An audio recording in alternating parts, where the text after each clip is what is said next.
Kisah ini diceritakan langsung oleh Profesor Wang di suatu acara terkenal di Taiwan ya. Mari kita simak baik-baik yuk. Ada seorang ibu yang membawa anak perempuannya untuk bertanya kepada Dewi Maju. Anaknya ini sudah menikah. Kasusnya sangat menegangkan. Begini ceritanya. Anak perempuan adalah seorang mahasiswi program magister pada tahun lalu. Pada suatu malam, dia pergi berjalan-jalan bersama pacarnya, yang sekarang sudah menjadi suaminya. Setelah pulang dari jalan malam, seluruh perilakunya jadi sangat aneh. Kadang tangannya membentuk seperti orang mau mencakar, kadang tubuhnya kejang, kadang matanya melirik ke atas, kadang kalau bicara, orang lain tidak bisa mengerti. Kadang dia bisa tertawa dan menangis sendiri. Sebelum menikah, tidak ada gejala seperti ini. Tapi setelah menikah, malah semakin parah. Maka dari itu, ibunya membawa dia datang ke kuil Zhong Tian Gong untuk meminta petunjuk Dewi Maju. Namun, saat proses bertanya berlangsung, Dewi Maju memberitahu melalui medium perantara dewa dan manusia. Kamu harus datang lagi 2 minggu kemudian. Hari itu akan aku tentukan, baru aku akan mengungkapkan semuanya. Dan Dewi Maju juga dengan tegas berkata, kamu harus bawa kakakmu juga. Aneh bukan? Kenapa mahasiswi magister ini harus bawa kakaknya? Saya juga merasa aneh. Apakah kakaknya juga tahu sesuatu? Lalu 2 atau 3 hari sebelum hari yang ditentukan, saya bermimpi. Saya bermimpi tentang sesuatu. Saya bermimpi melihat ada seorang laki-laki. Laki-laki itu menggunakan rantai besi yang untuk mengikat leher si perempuan, mahasiswi magister itu. Laki-laki itu terus menariknya, menyeret perempuan itu kemana-mana. Apa hubungan mereka itu? Masih belum jelas. Lalu saya lihat di belakang laki-laki itu tertancap sebuah bendera. Apa itu benderanya? Itu menandakan bahwa ada pihak atas yang memberi kuasa. Ini menunjukkan bahwa semua ini tidak terjadi begitu saja. Ada sebab dan akibat. Tidak terjadi tanpa alasan. Dalam mimpi itu, tiba-tiba si perempuan berubah menjadi suara laki-laki. Suaranya menjadi dingin dan menyeramkan. Dalam mimpi itu, saya juga menarik 3 lembar jamsi. Lalu saya lihat Dewi Maju memberi nasihat dan menghibur laki-laki itu. Pesan dari Dewi Maju kepada saya adalah, jangan terlalu gegabah dalam menghadapi masalah ini. Harus ada beberapa syarat yang disepakati lebih dulu. Sekarang saya coba jelaskan 3 lembar jamsi yang di dalam mimpi saya tadi. Jamsi pertama isinya, naga dan harimau bertemu di depan pintu. Hal ini pasti saling berkaitan. Artinya, menunjukkan bahwa adanya ketidakadilan atau ketertindasan yuanqing. Dewi Maju secara khusus memberitahu saya bahwa masalah ini adalah hal ketidakadilan. Jadi tidak boleh sembarangan menanganinya. Kalimat hal ini pasti saling berkaitan berarti bahwa kondisi tubuh di perempuan ini sangat terkait dengan adanya ketidakadilan yang belum terselesaikan. Kalau tidak ditangani dengan benar, maka semuanya akan sia-sia. Kalau sudah terlanjur berantakan, saat ingin minta pertolongan dewa pun mungkin sudah tidak ada gunanya lagi. Jamsi kedua berbunyi, orang baik dan orang jahat berkumpul bersama. Artinya, dalam kejadian ini, terdapat campur tangan atau keterlibatan dari 2 jenis orang. Ada yang benar dan ada yang jahat. Kemungkinan besar ini sudah terjadi konflik. Jamsi ketiga merujuk kepada penderitaan batinnya. Namun, apabila bisa bertemu seseorang yang bijak, maka akan ada peluang perbaikan. Dalam mimpi, saya sudah diberi petunjuk bahwa laki-laki itu akan mengungkapkan sendiri semua masalah yang sudah terjadi. Sesuai waktu yang ditentukan, akhirnya mereka sekeluarga datang. Ayahnya, ibunya, mahasiswi, dan suaminya serta kakak perempuannya juga hadir. Mahasiswi tersebut masih seperti itu. Tubuh kadang kejang, kalau bicara masih tidak bisa dimengerti. Tiba-tiba mahasiswi itu menepuk meja dengan keras dan suaranya berubah jadi suara laki-laki. Saya kaget setengah mati, jujur saja. Mahasiswi magister yang sudah dirasuki oleh arwah laki-laki ini berkata keras dan marah. Aku gak mau datang sebenarnya, namun kamu paksa saya datang. Saya langsung tanya, kamu tuh siapa? Dia menjawab, jangan ganggu aku, kamu bisa binasa. Lalu dia tunjuk saya dengan jarinya. Terus terang, saya juga ketakutan waktu itu, tapi saya pura-pura tenang. Kemudian dia mulai menangis. Dia berkata, aku harus bikin dia mati. Aku harus bikin dia mati. Aku dapat kuasa dari yang atas. Jangan sembarangan ya kamu. Saya tanya, apabila kamu telah diberi kuasa, maka izinkan saya untuk Puak Pui bertanya kepada Dewi Macu, apakah benar sesuai ucapanmu? Lalu saya Puak Pui di depan Dewi Macu bertanya apakah benar arwah ini sudah dikasih kuasa. Dan ternyata langsung dapat 3 kali Sin Pui yang artinya benar semua itu. Dia terus menangis. Lalu saya tanya dia, kamu sebenarnya kenapa?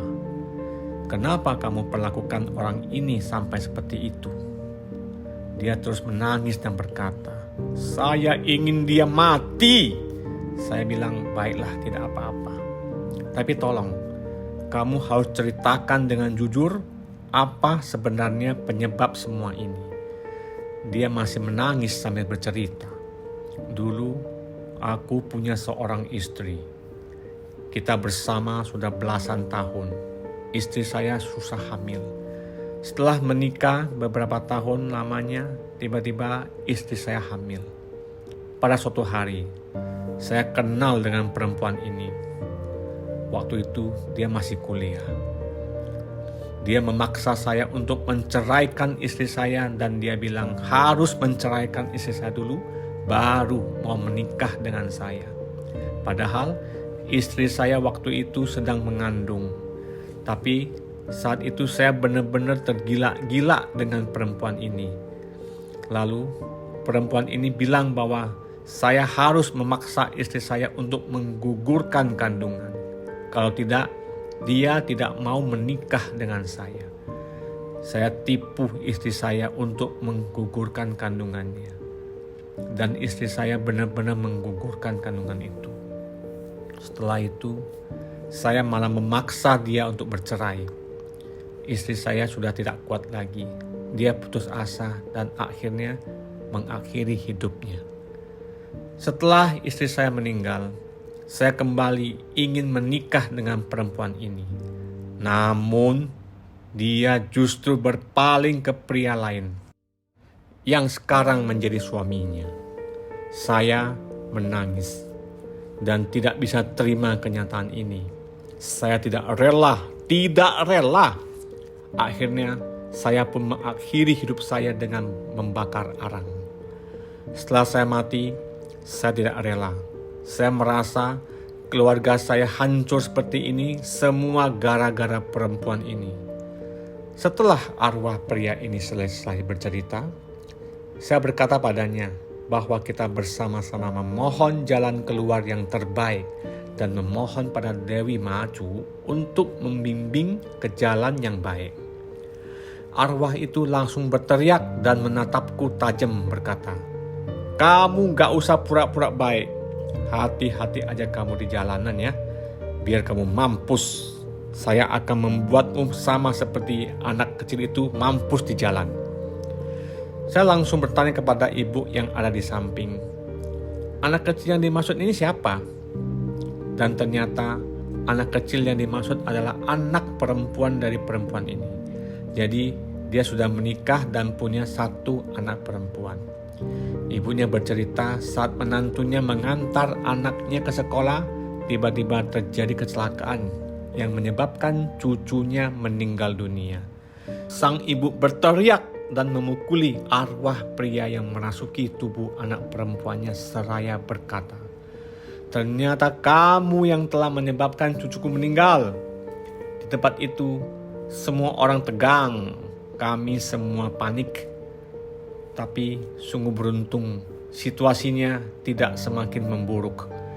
Karena sebelumnya saya sudah diberi petunjuk oleh Dewi Maju melalui mimpi untuk mengatasi masalah ini.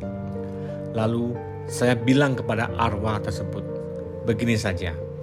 Kita minta kepada dewa untuk menjadi penengah, jadi agar masalah ini bisa cepat selesai. Kamu sendiri juga sudah mencelakai anak mereka. Saya rasa semuanya sudah cukup sampai di sini. Saya minta kepada dewa untuk mengatur jalan yang terbaik bagi kita semua. Apakah ada hal yang ingin kamu sampaikan lagi? Dia tidak menjawab, hanya diam. Tapi dari diamnya itu, saya sudah tahu bahwa hatinya sudah mulai melunak. Ingat, saya hanya sebagai perantara saja. Dalam hal ini, para dewalah yang sudah banyak membantu. Saya sebagai manusia tidaklah sehebat itu. Tiba-tiba arwah pria itu berkata, "Saya mau pergi ke kuil Kang Khou Kong." Kuil Kang Khou Kong ini ada di Chiayi, Taiwan. Kuil ini juga kuil yang memuja kepada Maju. Lalu saya meminta petunjuk kepada Maju lewat Puak Pui. Apakah setuju mengajak arwah ini bersama-sama ke kuil Kang Khou? Dewi Maju langsung menjawab setuju dengan 3 kali Sinpui. Lalu kita semua mengatur jadwal untuk bersama-sama ke kuil Kang Khou. Sesampai di sana, saya minta petunjuk lagi kepada Dewi Maju. Dewi Maju melalui medium berkata, "Hari ini saya bantu kamu, arwah itu. Saya angkat kamu menjadi penjaga kuil di sini dan ikut membina diri bersamaku. Begitu waktu pembinaanmu sudah sampai, saya angkat dirimu menjadi dewa kuil ini." Lalu Dewi Maju berkata kepada keluarga mahasiswi tersebut, "Saya minta Anda semua selama 3 tahun berturut-turut di saat ada Putu untuk melakukan pelimpahan jasa kepada arwah ini, termasuk mendiang istri dan anaknya. Apakah kalian semua bisa menyanggupinya?" Saya langsung tanya kepada pihak keluarga bagaimana. Dan mereka menjawab, "Baiklah, tidak masalah. Asalkan bisa membuat anak perempuan saya jadi baik dan normal, kami sanggup. Semuanya bisa dibicarakan." Kemudian Maju berkata kepada arwah pria yang masih merasuki tubuh mahasiswi itu, "Saya beri waktu 1 bulan. Dalam waktu sebulan ini, mahasiswi ini harus menunjukkan perubahan positif dan normal kembali. Saya mau tahu juga, apakah kamu memang sungguh-sungguh sudah bertobat dan mau memaafkannya? Dalam 1 bulan ini, saya mau melihat perempuan ini normal kembali. Tidak lagi menangis tertawa tanpa sebab, tidak lagi kejang-kejang, semuanya kembali normal. Maka sesuai janji saya akan mengangkatmu menjadi penjaga kuil di sini dan membina diri." Keluarga tersebut selama 3 tahun berturut-turut melakukan pelimpahan jasa kepada keluarga arwah pria itu sesuai janjinya. Dan setelah pelimpahan jasa selesai pada tahun ketiga, mahasiswi ini hamil kembali. Dari cerita nyata ini adalah apa yang kita tanam itulah yang akan kita tuai. Jadi tetap perbanyaklah melakukan kebajikan, hindari semua perbuatan buruk.